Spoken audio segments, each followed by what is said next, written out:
పాటు టాప్ ఎంఎన్సీలలో ఉద్యోగ అవకాశాలు కేవలం 3 months కోచింగ్ తో పాటు placement assistance. For details RK global business school, Dilsukhnagar 95022555.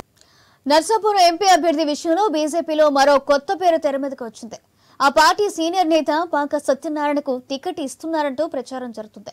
ఇప్పటికే ఆయన బీజేపీ అధిష్టానం ఢిల్లీకి పంపించినట్లు సమాచారం. సి మహిళ గూడూరి ఉమాబాలకు ఎంపీ టికెట్ ఇవ్వడంతో ఇదే సామాజిక వర్గానికి చెందిన పాక సత్యనారాయణ పేరు వచ్చినట్లు తెలుస్తోంది.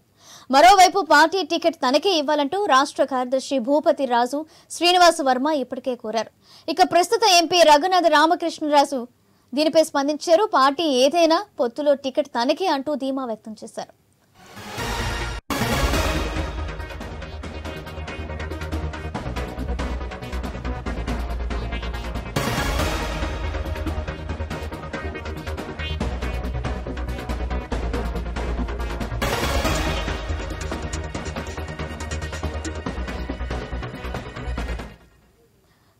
నర్సాపూర్ ఎంపీ అభ్యర్థి విషయంలో బీజేపీలో మరో కొత్త పేరు తెర మీదకు వచ్చింది.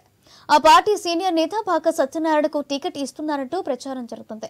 ఇప్పటికే ఆయన బీజేపీ అధిష్టానం ఢిల్లీకి పంపించినట్లు తెలిసింది. అలాగే సి మహిళ గూడూరు ఉమాబాలకు ఎంపీ టికెట్ ఇవ్వడంతో ఇదే సామాజిక వర్గానికి చెందిన పాక సత్యనారాయణ పేరు వచ్చినట్లు తెలుస్తుంది. మరోవైపు పార్టీ టికెట్ తనకే ఇవ్వాలంటూ రాష్ట్ర కార్యదర్శి భూపతి రాజు శ్రీనివాస్ వర్మ ఇప్పటికే కోరారు. ఇక ప్రస్తుత ఎంపీ రఘురామకృష్ణం రాజు దీనిపై స్పందించారు. పార్టీ ఏదైనా పొత్తులో టికెట్ తనకే అంటూ ధీమా వ్యక్తం చేశారు. నేటి ఇదే విషయానికి సంబంధించి మరింత సమాచారం మా ప్రతినిధి భార్గవ్ అందిస్తారు. ఈ రోజు నర్సాపురం పార్లమెంట్ పరిధిలో అటు అసెంబ్లీలకు అలాగే పార్లమెంట్ కూడా అభ్యర్థులు ఇంకా ఖరారు కాకపోవడం ముప్పు తిప్పలు పెడుతుందని చెప్పుకోవచ్చు రాజకీయ పార్టీలని. ప్రధానంగా పొత్తులో వస్తున్నటువంటి టీడీపీ జనసేనతో పాటు బీజేపీ కూడా పొత్తు ఖరారు అవుతుందన్న ముందు పెద్ద ఎత్తున కూడా నర్సాపురం పార్లమెంట్ కి ఈ రోజు అభ్యర్థుల తారుమారవుతున్న పరిస్థితి కూడా ఉంది. అధికార పార్టీలో ఇప్పటికే బీసీ అభ్యర్థిని గూడూరు ఉమాబాలను ప్రకటించారు. కానీ ప్రతిపక్షంలో ఎంపీ అభ్యర్థి ఎవరు అనేది మాత్రం ఇంకా తెరలేదు. ఇప్పటివరకు రఘురామకృష్ణరాజు పార్టీ ఏదైనా సరే పోటీ ఖాయమని సిద్ధంగా ఉన్న తరుణంలో నిన్నటి వరకు రాష్ట్ర కార్యదర్శి బీజేపీ నుంచి భూపతి రాజు శ్రీనివాస్ వర్మ కూడా తాను పోటీకి సిద్ధంగా ఉన్నానంటూ ప్రచారం చేశారు, ప్రకటించారు. అయితే ఇప్పుడు కొత్తగా తెర మీదకు రాష్ట్ర బీజేపీ నేత అలాగే భీమవరంకి చెందినటువంటి పాకా సత్యనారాయణ సీనియర్ నేత ఆయన కూడా ఈ రోజు బీజేపీ నుంచి నర్సాపురం పార్లమెంట్ ఎంపీ అభ్యర్థిగా పోటీ చేస్తున్నారంటూ సమాచారం అయితే అందుతోంది.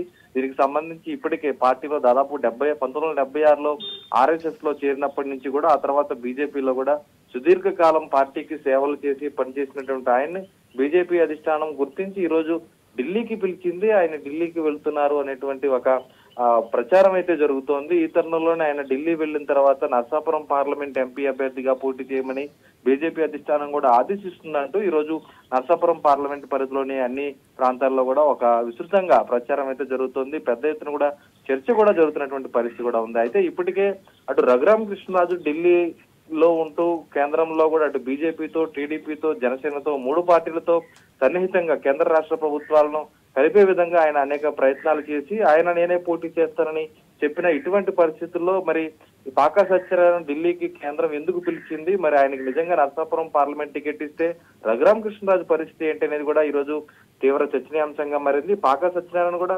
బీజేపీలో ముందు నుంచి సీనియర్ గా ఉన్నారు కాబట్టి ఖచ్చితంగా ఆర్ఎస్ఎస్ అటువంటి వ్యక్తులనే గుర్తించేటువంటి అవకాశం ఉంది. గతంలో కూడా రఘురామకృష్ణరాజు టికెట్ ఆశించిన సందర్భంలో చివరి నిమిషంలో గోకరాజు గంగరాజు ఆర్ఎస్ఎస్ ద్వారా పార్టీ టికెట్ దక్కించుకుని ఉమ్మడి పొత్తులో ఆ రోజు 2014లో ఎంపీగా గెలిచినటువంటి పరిస్థితి కూడా ఉంది. ఈ తరుణంలోనే ఈ రోజు కూడా పాకా సత్యనారాయణ కనుక సీట్ ఇస్తే మళ్ళీ రఘురామకృష్ణరాజుకి హ్యాండ్ ఇచ్చినట్టేనా అనేటువంటి ప్రశ్నలు అయితే వినిపిస్తున్నాయి. అయితే రఘురామకృష్ణరాజు మాత్రం గట్టి ధీమాగా ఉన్నట్లయితే తెలుస్తోంది. Soujanya. Right, thank you Bhargav.